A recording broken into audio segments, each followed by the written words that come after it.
Hi guys, welcome back to the channel. If you're new here, my name is Hasbullah and I'm a senior lecturer working in Malaysia. Now, once upon a while, we stumbled upon great ideas which seemingly come out of nowhere. Have this ever happened to you? Like, you had this amazing idea, but then you thought it doesn't make sense at the time. Then you forgot about it.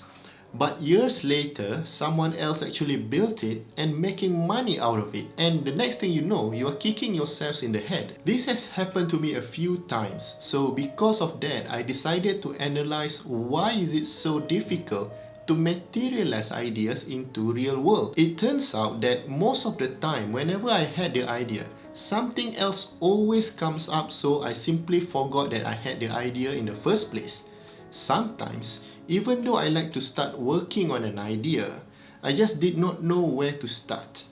For instance, if the idea is to build something, then I quickly go into learning how to build random things, and then after a while I found that the task to be too daunting and finally giving up on the idea completely. Another common reason why we tend not to act on our idea is that we just don't have the time and money to spend on the new unproven ideas. Now, these are legitimate reasons that happen to everyone, but the difficult part is that there will be time in the future where someone else will have those ideas and bring it to life. And then we start to remember what an excellent idea we had about 3 years ago, but then there's nothing you could do. You could tell people that you had this idea first, but then you would see them smiling at you with no idea what are you talking about. And believe me guys, this is not a good feeling. So, what can you do about this? How can you take control and actually start executing the ideas instead of just having it for a day? Why is it that some people are just able to work on their ideas religiously until it comes to fruition,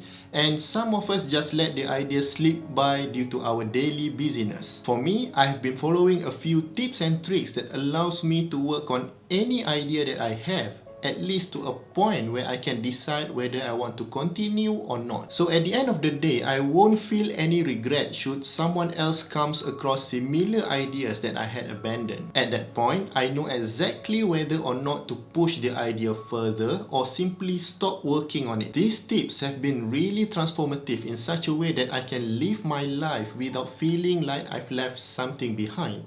And it's such a great feeling to have. Now let's get to business. Whenever or wherever you have an idea, do write it down. Our brain is designed to process information, not to store them. So it is crucial that you write it down so you won't have a problem forgetting that idea. The other thing that writing does is that it marks a beginning of your commitment towards working on the idea. It is likely that when you write it down, you will be motivated to write a few more details about how to bring that idea to life. This is big in such a way that the most difficult thing to do when you have an idea is actually to start. Writing it down is a form of starting towards making the idea a reality. When you see progress, that is when you are motivated to finish them. Very often, the reason why we do not act upon our ideas is that we simply do not know how to do it. Let's say that you are not an engineer, but your ideas require design work to be done using engineering software which you never even heard of. Now, you could take the long journey to learn the software, which takes about 2 weeks, and then spend another 2 weeks to design the thing that you need to design, and that is just barely working. Or you could just find someone else to do it for you. Someone that has been spending their life to acquire skills to use that software could do what you ask in about 10 minutes. But now, how do you find this person? You don't have any friends that do this. Well, that is easy. You can go online and find someone to do it in freelancer sites such as Upwork.com or Fiverr.com. For $10, you can get someone to do the preliminary design of your idea so you could see the end product as fast as possible. So would you rather spend 4 weeks learning everything that you need to learn to execute that idea and risk losing interest on that idea after so long? Or would you rather spend $10 to get someone else to do it for you as soon as possible? So the point is, next time you have an idea, think about who rather than how to do it. Sometimes, when the idea is too big and there are a lot of moving parts required in order to make them work, you will see it as impossible. So you stop thinking about the idea altogether. So first of all, doesn't matter how big the idea is, as we discussed before, you need to write it on something. And if it feels overwhelmed today, that's fine. You already wrote it down, so you are not going to lose it. So the next time you revise this idea, spend just 20 minutes to think about it in greater details. Perhaps you can break it down to smaller steps that you can take slowly in order to start. Just block your time for 20 minutes to really think about this idea and how you can take it forward. See, when you are actually actively doing this, the 20 minutes seem to fly so fast, you may spend the next 30 minutes working on it. Then, if you start to struggle, leave it for a while and then come back at it again for 20 minutes. So as the time passes by, you would find yourself actually advancing this idea to bring it closer to life. The concept of minimum viable product or MVP was popularized by Eric Weiss in his book The Lean Startup. The point is to get your idea into a working prototype, and it doesn't have to be pretty, but it should do what it is intended to do. This is the MVP. It's the first iteration of the product. Let's say you have an idea to build a car.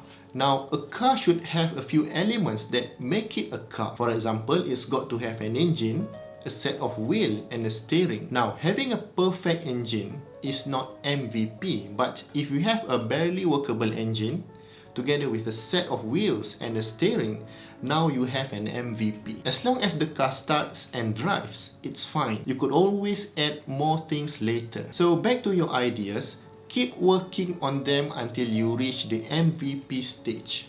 Again, it does not have to be pretty, but it has to be working. This allows you to assess whether or not to move forward with the project or to scrap it altogether and moving on to the next idea. MVP allows you to get a feeling whether your idea would actually work or not. And if you are a startup, then having MVP is valuable as you could show them to your investors to gain some funding. There you go, guys. 4 tips to help you follow through your ideas into the real world. These steps have saved me a lot of time and helped me to keep me working on my most valuable ideas so far.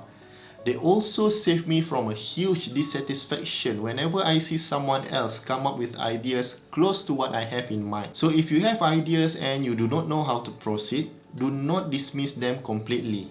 I know a few person that literally take their notebook to bed so they could write it down in case they dream of some cool ideas. These tips will certainly increase the likelihood to get your ideas off the ground and turn it into reality. Remember, starting is the most difficult thing to do when you have an idea, and once you get going, you'll gain a lot of motivation to continue working on it. If you find this video useful, do consider subscribing to my channel.